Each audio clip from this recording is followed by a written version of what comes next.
आइए इस वीडियो में हम लोग विस्थापन अभिक्रिया क्या होता है, ये द्विविस्थापन अभिक्रिया क्या होता है, इन सब प्रश्नों को एक बेहतरीन तरीके से जानने का प्रयास करेंगे। तो इसलिए आप लोग इस वीडियो को ध्यान से देखिएगा। और हाँ, यहाँ से क्वेश्चंस आपके बोर्ड एग्जाम में कई बार पूछा गया है। जब आप लोग क्वेश्चंस बैंक को पलटिएगा ना, तो यहाँ से क्वेश्चंस देखिए, यहाँ पे ये विस्थापन अभिक्रिया एवं द्विविस्थापन अभिक्रिया में क्या अंतर है, इस तरह का क्वेश्चंस कभी कभी पूछ देता है। क्या द्विविस्थापन अभिक्रिया किसे कहते हैं, यानी तो कभी कभी 2 अंक में पूछ देगा क्या विस्थापन अभिक्रिया किसे कहते हैं।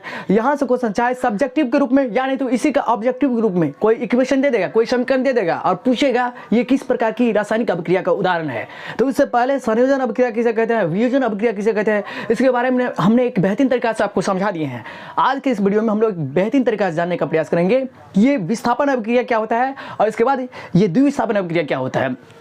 तो चलिए दोस्तों, अब हम लोग समझने का प्रयास करते हैं ये विस्थापन अभिक्रिया किसे कहते हैं, विस्थापन अभिक्रिया क्या होता है, इन प्रश्न को एक बेहतरीन तरीके से जानने का प्रयास करेंगे। तो विस्थापन का यहाँ पे शब्द के अर्थ से समझिए तो विस्थापन का मतलब होता है अलग कर देना। भाई समाज में हम लोग भी देखते हैं, समाज में भी हम लोग देखते हैं कि विस्थापन अलग कौन करता है, जो पावरफुल आदमी रहता है ना वही ना अलग करता है। पावरफुल आदमी क्या करेगा, जो शक्तिशाली आदमी है वो अपने से क्या करेगा, कमजोर व्यक्ति को, अपने से कमजोर व्यक्ति को पावरफुल आदमी हमेशा क्या करता है, अलग कर देता है। कभी सुने हैं कि कमजोर वाला जो खुदे अपने दबल कुचल है, कमजोर वाला व्यक्ति वह क्या कभी भी दूसरे व्यक्ति को अलग कर सकता है। समाज में जिसके पास ज़्यादा पावर रहता है, जिसको पॉलिटिकल पावर ज़्यादा रहता है, वो क्या करता है, अपने से कमजोर आदमी को हमेशा क्या कर देता है, अलग कर देता है।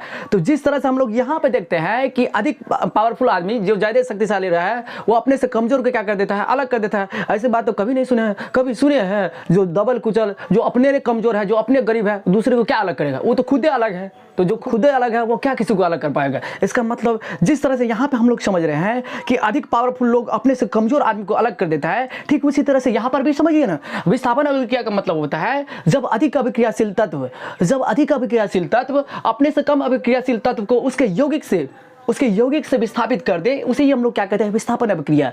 जिस तरह से हम लोग यहाँ पे समझे कि अधिक पावरफुल लोग अपने से कम पावरफुल लोग को अलग कर देता है, विस्थापित कर देता है। विस्थापित का मतलब क्या हुआ, अलग कर देना। ठीक उसी तरह से जब अधिक अभिक्रियाशील तत्व, जब ज्यादा पावरफुल तत्व, यानी कि यहाँ पे ज्यादा अभिक्रियाशील तत्व का मतलब ये हुआ जो जितना पावरफुल रहता है वो क्या करेगा, अपने से कम को अलग कर देगा। अभिक्रियाशील तत्व का मतलब क्या हुआ, ज्यादा अभिक्रियाशील तत्व का मतलब यह होता है कुछ ऐसे तत्व होता है जो किसी के साथ तुरंत रिएक्ट कर लेता है, तुरंत अभिक्रिया कर लेता है, किसी के साथ तुरंत घुल मिल जाता है, उसी को कहते हैं ज्यादा अभिक्रियाशील तत्व। यानी कि वैसे इस प्रश्न को एक बेहतरीन तरीका से समझने के लिए आप लोग को सक्रियता श्रेणी किसे कहते हैं, इस प्रश्न को एक बेहतरीन तरीका से जानना होगा। तो इसके बारे में हमने पहले ही वीडियो बना दी है। यदि आप लोग उस वीडियो को नहीं देखे हैं, यूट्यूब पे सर्च कर लीजिए जीकेएस स्टडी सेंटर सक्रियता श्रेणी, यानी तो उस वीडियो का लिंक इसी वीडियो के डिस्क्रिप्शन बॉक्स में दे देता हूं, वहां से आप लोग चेक कर लीजिएगा। उस वीडियो को देखने के बाद फिर इस वीडियो को देखिएगा तो आपको 100% ये विस्थापन अभिक्रिया है क्या, इसके बारे में आप लोग एक बेहतरीन तरीके से कंसेप्ट के साथ समझ जाइएगा।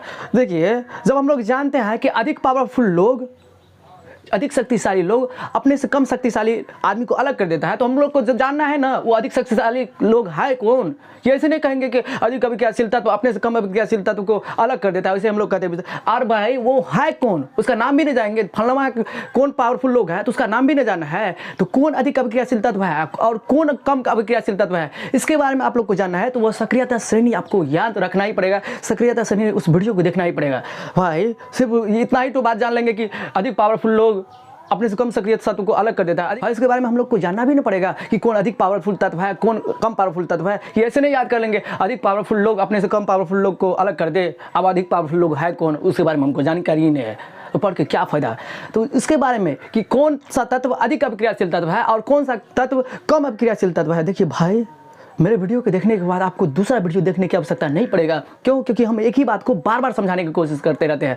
बात समझना है, बस एक बार समय दीजिए, बार बार समय देने की आवश्यकता नहीं होगी। समझ गए ना। मेरी माँ ने क्या सिखाया है, सस्ता खरीदे बार बार, अब महंगा खरीदे एक बार। सस्ता खरीदिएगा फिर टूटा फूटा तरह तरह की समस्या आएगा, लेकिन एक ही बार मन लगा के एक ही बार बढ़िया सामान खरीद लेंगे, बढ़िया इनकम खर्च करके, तो क्या वो सामान आएगा टंच, वो सामान आएगा अच्छा। वो इसलिए बाबू एक ही बार समय देना है, क्योंकि समय आप लोग के पास कम है, लेकिन उसी समय में इस तरह से उस बात को समझना है ताकि उस बात को समझने के लिए फिर आपको दोबारा समय देने की आवश्यकता न पड़े। तो समझ गए ना। तो सक्रियता श्रेणी आप लोग उस वीडियो को जरूर देखिएगा। फिलहाल अभी आप यहाँ पर आइए, जब अधिक अभिक्रियाशील तत्व अपने से कम अभिक्रियाशील तत्व को उसके यौगिक से अलग कर दे, उसे ही हम लोग कहते हैं विस्थापन अभिक्रिया। अब भाई हम आपको यहाँ पे बता रहे हैं अलग करेगा कौन, अधिक अभिक्रियाशील तत्व अपने से कम अभिक्रियाशील तत्व को ना, कहाँ से, अपने से कम अभिक्रियाशील तत्व को उसके यौगिक से, यानी कि यौगिक में क्या होना चाहिए, यौगिक में कम अभिक्रियाशील तत्व रहना चाहिए, और बाहर में क्या क्या होना चाहिए, अधिक अभिक्रियाशील तत्व, तब ना अधिक अभिक्रियाशील तत्व जाएगा किसी के घर में जाकर के कमजोर आकर अलग कर देगा। हमारे कहने का मतलब अधिक पावरफुल लोग क्या करेगा, किसी दूसरे के घर में जाकर के कमजोर आकर अलग कर देगा। ठीक उसी तरह किसी दूसरे के घर के अंदर में ना तो कम सक्रिय तत्व किसके अंदर रहेगा, तो उस यौगिक के अंदर में। यहाँ देखिए Fe है, CuSO4 है, यहाँ देखिए Fe अधिक अभिक्रियाशील तत्व है जो कॉपर को क्या कर रहा है, यहाँ पे देखिए अलग कर दे रहा है। FeSO4 सब किया करके फेरस सल्फेट का निर्माण कर लेता है और कॉपर को अलग कर देता है। हमारे कहने का मतलब जब विस्थापन अभिक्रिया यहाँ पे हम आपको समझा रहे हैं, तो अब आपको जिंदगी में विस्थापन अभिक्रिया को समझने के लिए दूसरा वीडियो देखने की आवश्यकता नहीं होगी। इस तरह से पढ़ेंगे ताकि हमको जिंदगी में उस टॉपिक के बारे में पढ़ना नहीं पड़े। एक के बार समझिए, जिंक देखिए, जिंक यहाँ पे अधिक सक्रिय तत्व है और देखिए यहाँ पे कॉपर उससे कम सक्रिय तत्व है। वही तो हम आपको बात बता रहे हैं, उस वीडियो को जब तक नहीं देखिएगा। फिलहाल हम यहाँ पर भी हम आपको समझा देते हैं। पोटेशियम हो गया, सोडियम हो गया, कैल्शियम हो गया, मैग्नीशियम हो गया, जिंक हो गया। यहाँ देखिए सक्रियता श्रेणी बताता है कि कौन से तत्व कितना क्रियाशील है। देखिए ऊपर जितना जाइएगा वो उतना अधिक सक्रिय तत्व रहेगा, नीचे जितना जाइएगा उतना कम सक्रिय तत्व। ये सक्रियता श्रेणी किसी धातु की क्रियाशीलता को बताता है, कौन से धातु कितना किसी के साथ किस तरह से कब कैसे किस तरह से रिएक्शन करता है, कौन सी धातु कितना क्रियाशील है और कौन सा धातु कितना कम क्रियाशील है, इस बात की जानकारी देता है वही सक्रियता श्रेणी। इसलिए हम लोग कहते हैं तत्वों की क्रियाशीलता को बढ़ते या घटते क्रम में या नहीं तो आरोही या अवरोही क्रम में सजाने की प्रक्रिया को हम लोग क्या कहते हैं, सक्रियता श्रेणी। देखिए यहाँ पे potassium, sodium, calcium, magnesium, aluminium, zinc, ferrous, इसके बाद बहुत सारे तत्व है। आप लोग उस वीडियो को देख लीजिएगा ना, तब जो यहाँ पर आइएगा ना पढ़ने के लिए, तब जो इस वीडियो को देखिएगा ना आपको बहुत ही फायदा मिलेगा। समझ गए ना। यहाँ देखिए कॉपर है, कॉपर जिंक सल्फेट से क्या रिएक्शन करेगा, यहाँ पे देखिए ना हम आपको क्या बताएं, उसके यौगिक से ना अलग करेगा। मान के चलिए अधिक पावरफुल लोग किसी के घर के अंदर में ही ना किसी कमजोर पार्टी को अलग करेगा, किसी कमजोर लोग को अलग करेगा, किसी के घर के अंदर में ना जा करके। तो यहाँ पे देखिए यौगिक में क्या होना चाहिए, कम सक्रिय तत्व। लेकिन यहाँ पे देखिए कॉपर तो कम है, कॉपर जो है कम अभिक्रियाशील तत्व है किसके अपेक्षा, जिंक की अपेक्षा। तो क्या कॉपर क्या जिंक को अलग कर पाएगा, नहीं अलग कर पाएगा। इसका मतलब ये रिएक्शन नहीं है, ये विस्थापन अभिक्रिया का उदाहरण नहीं है। यहाँ पे देखिए यौगिक के अंदर क्या होना चाहिए, यौगिक के अंदर हमेशा होना चाहिए कम सक्रिय तत्व। किसी घर के अंदर कम पावरफुल लोग रहेगा तब ना अधिक पावरफुल लोग वहाँ पे जाकर के उस घर के अंदर में जो है कमजोर पावरफुल लोग को अलग कर देगा। कि घर में रहेगा मजबूत आदमी तो क्या अलग कर पाएगा, घर में जब एकता बनी रहेगी तो क्या कोई उखाड़ पाएगा कुछ हो। घरे में जब दरार है, घरे में कमजोर दिमाग का लोग है, घरे में जो है टूटल फुटल है, इसका मतलब क्या हो अलग थलग है, तो उसको कोई भी अलग कर सकता है ना। यहाँ देखिए कॉपर बाहरी आदमी है, यहाँ पे देखिए बाहरी आदमी है, यहाँ पे कॉपर बाहरी आदमी जब कमजोर रहेगा तो क्या घर के अंदर को थोड़ी अलग कर पाएगा, घर के अंदर में जो पावरफुल इंसान है उसको थोड़ी अलग कर पाएगा, नहीं ना अलग कर पाएगा। लेकिन यहाँ पे आपको परिभाषा किस रूप में दिए हैं, परिभाषा क्या कर रहा है, अधिक पावरफुल लोग यानी कि अधिक सक्रिय तत्व जब अधिक अभिक्रियाशील तत्व अपने से कम अभिक्रियाशील तत्व को उसके यौगिक से अलग कर दे, उसके यौगिक से विस्थापित कर दे, उसे ही हम लोग कहते हैं विस्थापन अभिक्रिया। हमारे कहने का मतलब यहाँ ये हुआ कॉपर तो कम अभिक्रियाशील तत्व है, क्या जिंक को अलग कर पाएगा, नहीं अलग कर पाएगा। ये रिएक्शन सही नहीं है, समझ गए ना, ये विस्थापन अभिक्रिया का उदाहरण नहीं है। ठीक उसी तरह से यहाँ पर भी समझिए आप लोग, निम्न में कौन विस्थापन अभिक्रिया को प्रदर्शित करता है, यानी कि ऐसी कौन सी अभिक्रिया है जो विस्थापन अभिक्रिया को प्रदर्शित करता है। देखिए यहाँ पे NaCl और Cu। अब भाई यहाँ देखिए कॉपर जो है, कॉपर कम पावरफुल लोग है, क्या बाहर में कम पावरफुल लोग रहेगा तो किसी घर के अंदर में जब खुद कम पावरफुल लोग है तो किसी घर के अंदर में किसी को अलग कर पाएगा, नहीं ना अलग कर पाएगा। ये रिएक्शन को नहीं प्रदर्शित करेगा। यौगिक में हमेशा क्या रहना चाहिए, यौगिक में हमेशा कम सक्रिय तत्व रहना चाहिए, जबकि बाहर में क्या रहना चाहिए, अधिक पावरफुल लोग रहना चाहिए। जब अधिक पावरफुल लोग रहेगा तब ना किसी के घर के अंदर में जाकर उसको अलग करेगा, इसका मतलब ये रिएक्शन नहीं होगा। MgCl2 और एल्यूमिनियम, यहाँ देखिए एल्यूमिनियम क्या है, मैग्नीशियम से कम अभिक्रियाशील तत्व है, तो अलग यहाँ देखिए बाहर में है कम, तो कम इसको अलग नहीं कर पाएगा, यानी कि ये भी नहीं होगा। हमारे कहने का मतलब हमेशा बाहर में क्या रहना चाहिए, अधिक अभिक्रियाशील तत्व, अधिक पावरफुल लोग, तब किसी को जाकर के किसी घर के अंदर में जाकर उसको अलग कर पाएगा। थोड़ा बहुत ज़्यादा हो रहा है, देहाती बात हम पढ़ा रहे हैं, समझ गया ना नवीन जी, संजीव इस वीडियो को जरूर शेयर कीजिएगा, समझ गए ना।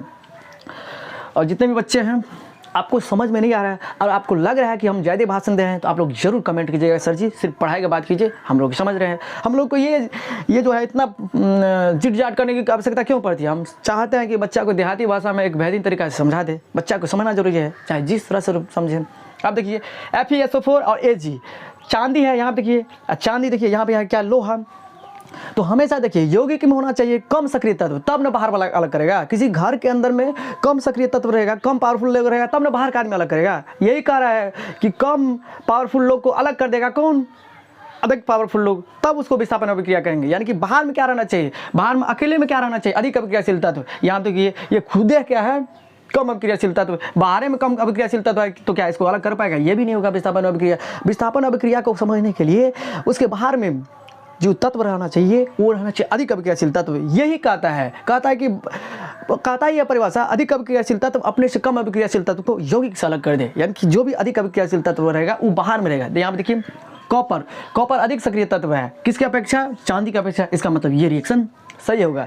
AgNO3 सिल्वर नाइट्रेट एवं कॉपर ये विस्थापन अभिक्रिया को प्रदर्शित करता है। विस्थापन अभिक्रिया को प्रदर्शित मतलब दिखाना का मतलब ये हुआ कि बाहर में क्या रहना चाहिए, अधिक अभिक्रियाशील तत्व, और उसके यौगिक में क्या रहना चाहिए, कम अभिक्रियाशील तत्व। तब अधिक अभिक्रियाशील तत्व अपने से कम अभिक्रियाशील तत्व को अलग कर देगा। जब इस तरह का रिएक्शन रहता है तब ही हम लोग उसे कहते हैं हम लोग क्या, विस्थापन अभिक्रिया। तो समझ गए होंगे कि विस्थापन अभिक्रिया क्या होता है। तो आइए अब हम लोग समझने का प्रयास करते हैं कि ये द्विविस्थापन अभिक्रिया क्या होता है। तो जिस तरह से यहाँ पे देखिए विस्थापन का मतलब होता है अलग करना, तो द्विविस्थापन अभिक्रिया का मतलब क्या होता है, यहाँ पे दो गो विस्थापित होगा, दो गो आयनों का अदला बदली होगा। विस्थापन का मतलब क्या हुआ, यहाँ पे एक आयन का ट्रांसफर हो रहा है। यहाँ देखिए एक ही आदमी मिल रहा है, Fe जो है कॉपर को अलग कर रहा है। यहाँ देखिए जिंक जो है कॉपर को अलग कर रहा है, क्योंकि यहाँ पे देखिए ये Fe कॉपर की तुलना में अधिक अभिक्रियाशील तत्व है और जिंक भी कॉपर की तुलना में अधिक अभिक्रियाशील तत्व है। अधिक अभिक्रियाशील तत्व उस किसी के घर के अंदर में जाके यानी कि यौगिक के अंदर में जाकर कॉपर को है देखिए अलग कर रहा है। यहाँ देखिए Fe क्या कर रहा है, कॉपर को अलग कर रहा है। तो ये प्रदर्शित कर रहा है विस्थापन अभिक्रिया का। जबकि यहाँ पे हम आपको समझा रहे हैं द्विविस्थापन अभिक्रिया। जिस तरह से विस्थापन अभिक्रिया में क्या होता है, एक आयन का ट्रांसफर होता है, एक आयन अदला बदली होता है, एक ही होता है। जबकि द्विविस्थापन अभिक्रिया में दो आयनों का अदला बदली होगा। वैसे रासायनिक अभिक्रिया को हम लोग द्विविस्थापन अभिक्रिया कहते हैं, जिनमें अभिकारकों के बीच आयनों का आदान प्रदान होता है। अभिकारक किसे कहते हैं, जो अभिक्रिया में भाग लेता है। अभिक्रिया में भाग लेता है कौन, यहाँ देखिए Fe और कॉपर सल्फेट। ये देखिए यहाँ पे इस साइड देखिए, यहाँ पे देखिए ये जो होता है ना, ये तीर के नोक वाला इस साइड होता है क्या, उत्पाद इसको कहेंगे। इस साइड क्या कहेंगे, इसको अभिकारक कहेंगे। अभिकारक का मतलब क्या हुआ, जो अभिक्रिया में भाग लेता है। अभिकारक तीर के इस साइड वाला हमेशा क्या होता है, अभिकारक, जो अभिक्रिया में भाग लेता है, जिसको हम लोग मिलाते हैं। अब मिलाने के बाद, जिसको अभिक्रिया कराने के बाद, किसी दूसरे तत्व को या किसी दूसरे यौगिक को अभिक्रिया कराने के बाद तब जो कुछ नया चीज़ बनता है उसे हम लोग कहते हैं उत्पाद। इधर देखिए ये बनने की ओर दर्शाता है, ये इधर देखिए अभिक्रिया होने की, कौन से तत्व को मिला रहे हैं इसको सूचित कर रहा है। यहाँ देखिए Fe+CuSO4 ये क्या है, अभिकारक है। ये क्या है, ये अभिकारक है। और ये सब क्या है, ये उत्पाद है, प्रतिफल है। क्योंकि ये दोनों मिलाने के बाद जो कुछ बना है उसे हम लोग कहते हैं प्रतिफल। इसको हम लोग कभी नहीं कह सकते हैं विस्थापन अभिक्रिया। यहाँ देखिए बाहर में क्या है, कम पावरफुल लोग, जब बाहर में कम पावरफुल लोग रहेगा तो क्या कभी भी दूसरे आदमी को अलग कर पाएगा। बाहर में कमजोर रहेगा तो क्या किसी घर के अंदर में शक्तिशाली को थोड़ी अलग कर पाएगा। अब कितना समझ गए होंगे विस्थापन। तो विस्थापन का मतलब जब कोई एक आयन का ट्रांसफर होता है, जब एक आयनों का अदला बदली, वहाँ पे एग्जाम्पल में देखे ना, कोई एक ही दूसरे को अलग कर रहा था तो दो गो आयनों का ट्रांसफर नहीं हो रहा था। तो वहाँ पे विस्थापन का मतलब, यहाँ पे देखिए विस्थापन का मतलब था वहाँ पे कोई एक आयनों का ट्रांसफर होना है। लेकिन यहाँ पे शब्द से पकड़िए ना, द्विविस्थापन है। यहाँ पे देखिए द्विविस्थापन यानी कि दो गो विस्थापित होगा। यहाँ पे जब दो गो आयनों का ट्रांसफर होगा तो उसे हम लोग क्या कहेंगे, द्विविस्थापन अभिक्रिया। देखिए वैसी रासायनिक अभिक्रिया को हम लोग कहते हैं द्विविस्थापन अभिक्रिया, जिनमें अभिकारकों के बीच आयनों का अदला बदली हो। आयन का मतलब हुआ एक आयन, आयनों का मतलब यहाँ प्लूरल हो गया, यानी कि दो आयनों का, दो या दो से अधिक आयनों का। यानी कि वैसी रासायनिक अभिक्रिया जिनमें अभिकारकों के बीच आयन का अदला बदली कहेंगे तो ये तो हो जाएगा कौन, विस्थापन अभिक्रिया। लेकिन आयनों का आदान प्रदान, आयनों का मतलब क्या हुआ, एक से अधिक, यानी कि दो आयनों का ट्रांसफर हो तो उसे हम लोग क्या कहेंगे, द्विविस्थापन अभिक्रिया। एक बार परिभाषा देख लीजिए। परिभाषा कहता है कि वैसे रासायनिक अभिक्रिया जिनमें अभिकारकों के बीच आयनों का आदान प्रदान हो उसे ही हम लोग क्या कहते हैं, द्विविस्थापन अभिक्रिया। इसी परिभाषा को हम लोग दूसरे रूप में दे सकते हैं। देखिए अथवा करके लिखे हैं, वैसी रासायनिक अभिक्रिया जिनमें दो यौगिकों के बीच, यहाँ देखिए जिनमें दो यौगिकों के बीच है यहाँ पे आयनों का आदान प्रदान हो उसे ही हम लोग क्या कहेंगे, द्विविस्थापन अभिक्रिया। वैसी रासायनिक अभिक्रिया जिनमें दो यौगिकों के बीच, दो का यौगिक रहेगा और उसके बीच में कितना आयनों का ट्रांसफर होगा, दो आयनों का ट्रांसफर होगा, तो उसे ही हम लोग क्या कहेंगे, द्विविस्थापन अभिक्रिया। यहाँ देखिए एग्जाम्पल के माध्यम से आप लोग समझने का प्रयास कीजिए। वैसे बहुत सारे स्टूडेंट यौगिक किसे कहते हैं, अणु किसे कहते हैं, ये परमाणु क्या होता है, इसके बारे में आप लोग नहीं जानते होंगे। यहाँ पे उसको भी एक बेहतरीन तरीका समझ लीजिए। देखिए तत्व का सूक्ष्मतम कण क्या कहलाता है, परमाणु कहलाता है। तत्व का सबसे सूक्ष्मतम कण क्या कहलाता है, परमाणु। और परमाणु हमेशा क्या होता है, अकेले अकेले रहता है। परमाणु के समूह को क्या कहते हैं, अणु। परमाणुओं के समूह को क्या कहा जाता है, अणु कहा जाता है। जब दो या दो से अधिक तत्व आपस में मिलते हैं, मिलने के बाद जो चीज़ बनता है उसे हम लोग कहते हैं यौगिक। यौगिक में क्या होना चाहिए, दो से अधिक तत्व होना चाहिए। दो या दो से अधिक तत्व आपस में मिलने के बाद जो कुछ नया तैयार करता है तो उसे हम लोग कहते हैं यौगिक। यहाँ देखिए जैसे आपके बोर्ड एग्जाम में पूछ सकता है, सोडियम क्या है, कैल्शियम क्या है, एल्युमिनियम क्या है, और O2 N2 O3 S8 P4, ये सब क्या है। इसके बाद कहा गया CaCl2, MgCl2, ये सब क्या है, CaCO3। यहाँ पे देखिए परमाणु क्या होता है, तत्व का सूक्ष्मतम कण। आप लोग एक बेहतरीन तरीका से लिख लीजिएगा ओपी में, तत्व का सबसे सूक्ष्मतम कण परमाणु कहलाता है। परमाणु स्वतंत्र होता है, अकेले अकेले होता है। यहाँ देखिए सोडियम, कैल्शियम, एल्युमिनियम, ऑक्सीजन, परमाणु क्या होता है, अकेले अकेले। यहाँ पे हम समझाने का कोशिश कर रहे हैं कि परमाणु को आप लोग किस तरह से पहचानिएगा और अणु को किस तरह से पहचानिएगा और यौगिक को किस तरह से पहचानिएगा।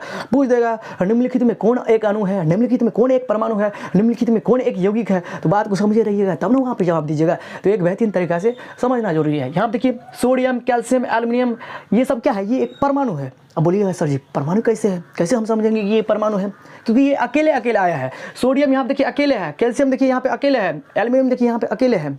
तो जो अकेले अकेले आता है, जो तत्व का सूक्ष्मतम कण होता है, उसे हम लोग क्या कहते हैं, परमाणु कहते हैं। लेकिन यहाँ पे देखिए O2 यहाँ पे देखिए तो O प्लस O तब ना O2, यानी कि 2 ऑक्सीजन मिला तब ना O2, यानी कि जो अकेले अकेले आ रहा है, यानी कि यहाँ पे देखिए ये सब क्या है, ये परमाणु है। यही जब 2 मिलता है, यानी कि यही परमाणु के समूह को क्या कहते हैं, अणु। देखिए जिस तत्व के नीचे में कोई संख्या रहेगा ना, वही एक अणु होता है। यहाँ देखिए ये भी अणु होगा, क्योंकि इसके भी नीचे में 2 है, इसके भी नीचे में 2 है, इसके भी नीचे में 3 है, इसके भी नीचे में 8 है, इसके भी नीचे में क्या है, 4 है। ये सब क्या हो गया, ये सब अणु हो गया। तो परमाणुओं के समूह को क्या कहा जाता है, क्या कहा जाता है, तो अणु उसको कहते हैं। देखिए यहाँ पे जैसे कि आप देखिए P मतलब किसका संकेत है, फास्फोरस का।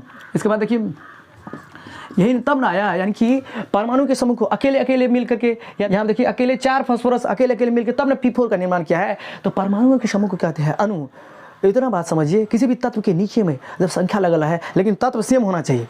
तत्व क्या होना चाहिए, सेम होना चाहिए। इसका मतलब ये नहीं समझिएगा SO2, ये तो अलग अलग हो गया। सल्फर और ऑक्सीजन, यहाँ देखिए S किसका संकेत है, तो सल्फर, और किसका संकेत है, तो ऑक्सीजन का। यहाँ पे अलग अलग तत्व हो गया, अलग अलग तत्व नहीं, सेम तत्व। देखिए P4, P है तो 4 को P सेम है। O2 का मतलब क्या है, O 2 ऑक्सीजन मिलकर तब ने O2 का निर्माण किया है। यहाँ देखिए एसिड का मतलब 8 को S, यानी कि 8 वो सल्फर मिलकर तब ने एसिड का निर्माण किया है। तो जब सेम चीज़ रहेगा तो उसको क्या कहेंगे, अणु। लेकिन यौगिक का मतलब क्या होता है, जब 2 या 2 से अधिक तत्व आपस में मिलने के बाद, 2 या 2 से अधिक तत्व होना चाहिए, समझ गए ना, तब जो मिलने के बाद तैयार होता है उसे हम लोग कहते हैं यौगिक। देखिए यहाँ पे Mg अलग तत्व है, क्लोरीन अलग तत्व है, MgCl2, इसका मतलब ये एक यौगिक है। Ca अलग तत्व है, कार्बन अलग तत्व है, ऑक्सीजन अलग तत्व है। यानी कि यहाँ पे देखिए, यहाँ पे 2 या 2 से अधिक तत्वों का मिश्रण हुआ है, 2 या 2 से अधिक तत्व आपस में मिला हुआ है एक निश्चित अनुपात में, किसी निश्चित अनुपात में ही ना उसको जोड़ते हैं। मान के चलिए शरबत बनाने के लिए कहेगा तो इसका मतलब क्या, चीनी ज़्यादा डाल लीजिएगा, इसका मतलब क्या, पानी ज़्यादा डाल लीजिएगा। कोई एक फिक्स अनुपात में तब ना शरबत बनेगा, तब ना पीने लायक बनेगा। कुछ डाल दीजिएगा तो उसको नहीं कहिएगा शरबत। ठीक उसी तरह से जब 2 या 2 से अधिक तत्व, जब 2 या 2 से अधिक तत्व किसी निश्चित अनुपात में जब मिलता है तो उसे हम लोग कहते हैं यौगिक। मतलब समझ गए। यहाँ देखिए हम आपको अब बता रहे हैं कि द्विविस्थापन अभिक्रिया क्या होता है। वैसे रासायनिक अभिक्रिया जिनमें अभिकारकों के बीच क्या होगा, आयनों का ट्रांसफर होगा। आयन का मतलब एक भी हो सकता है, आयनों का मतलब एक नहीं 2 हो सकता है, एक से अधिक हो सकता है, इतना समझो ना।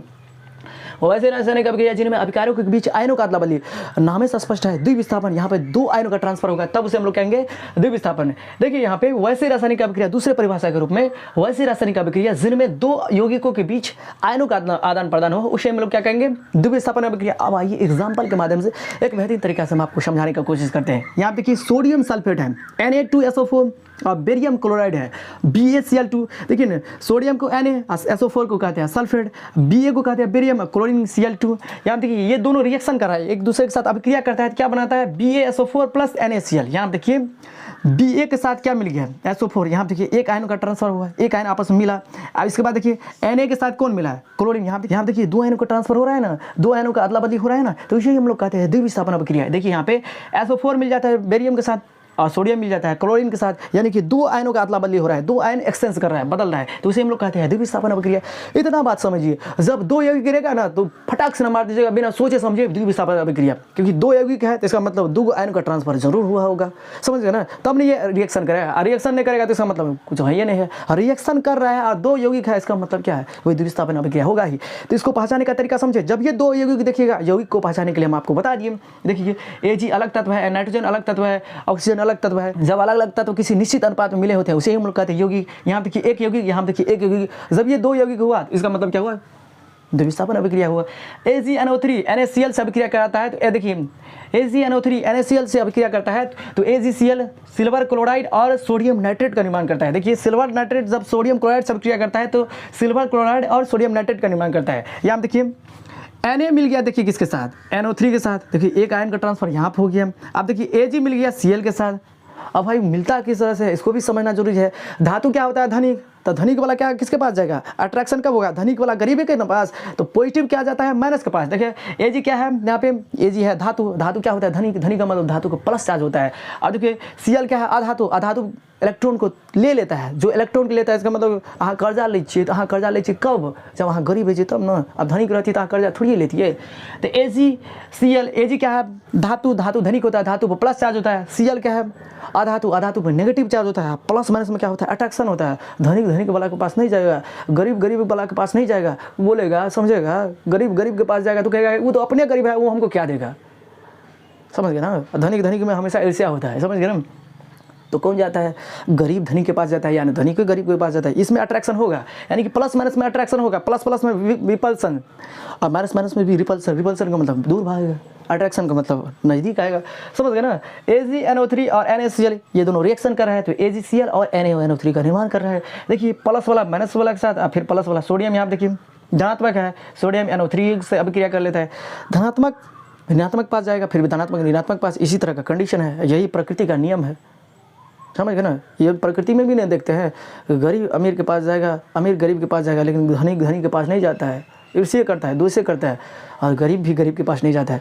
गरीब भी इंसान समझता होगा कि उसके पास कुछ है ही नहीं है, तो हमको देगा क्या, और जाने से फिर फ़ायदा क्या। जब मांगने के लिए जाएंगे और मिलबे नहीं करेगा तो जाने से फ़ायदा क्या।